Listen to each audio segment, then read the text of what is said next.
awful in Libya as it is too in Morocco. We have live pictures coming to us still from there as a search and rescue operation continues in Morocco, this massive effort to try and search for survivors from the devastating earthquake there. We've seen some hopeful pictures of aid workers arriving in small villages, bringing food, toys and shelter for people, but what you're seeing here is one of the rescue teams just continuing to search for survivors. But unfortunately, I think those hopes are fading fast. We're hearing lots of reports from Morocco just saying when they send in the sniffer dogs, they're not really getting many signs of life. But they continue. Of course, that powerful earthquake in Morocco killing 2,900 people and leaving hundreds of thousands of people homeless. Well, we can take you there now because the BBC's Tom Bateman is in the Atlas Mountains. He's been with UK aid workers searching for survivors, and he joined me a short time ago.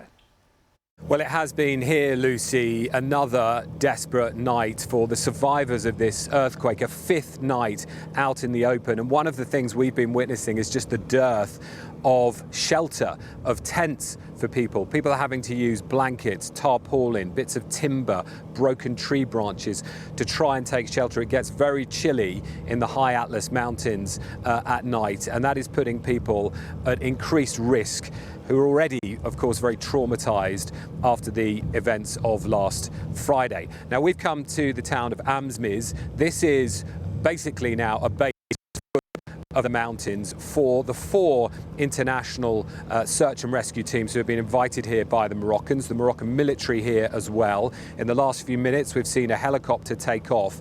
Now, in there are 2 or several members, I should say, of the British rescue team. You can see their base camp behind us here. But even in that case, because of the very difficult conditions, the inaccessibility of places that have been struck, they've been told that they can only do reconnaissance at that point. They can't actually land to get that help and that potential rescue to where it is most needed. Now, after the last 24 hours, we have joined one of those UK search and rescue teams on a journey into one of the most remote areas of this region. Good lad. Searching for the scent of life. Colin scours the ruins of one of Morocco's most devastated mountain villages. We've followed the UK's rescue team on a journey to the earthquake's epicenter. And this British crew here to search for survivors, though they are working against all odds. Yeah, unfortunately, Colin is an experienced dog. He was in Turkey earlier this year. He only goes on live scent.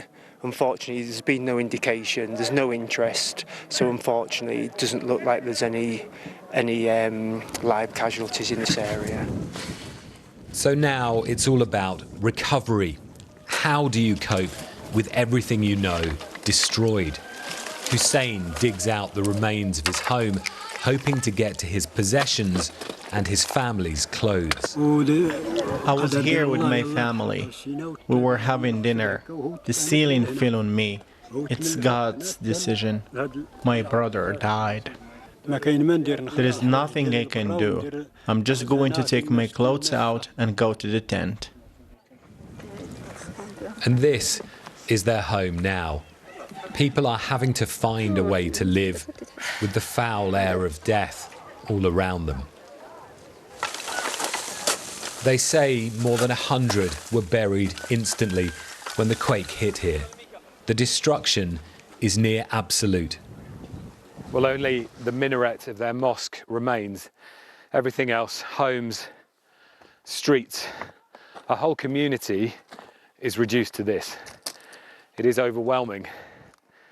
And everyone we've spoken to here says they believe everyone that was missing has died. There is no hope left of finding survivors. Some supplies are arriving for people who have lost everything. All but cut off from the outside world, residents say they need much more. There is no house to live in. If there is no help from the government, we have nothing. And what the earth took away, they are already trying to rebuild. These are people shattered by loss, but having to find the ways to keep going.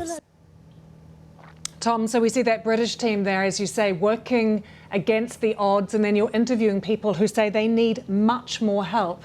And yet there's been this concern, some criticism perhaps, that some international agencies and countries haven't been able to get into Morocco. What are the authorities saying about that? Yeah, because it took around 48 hours or so for the Moroccan authorities to invite aid in, and countries obviously won't deploy until they get that formal invitation because it all needs to be coordinated. That's an absolutely crucial element to all of this.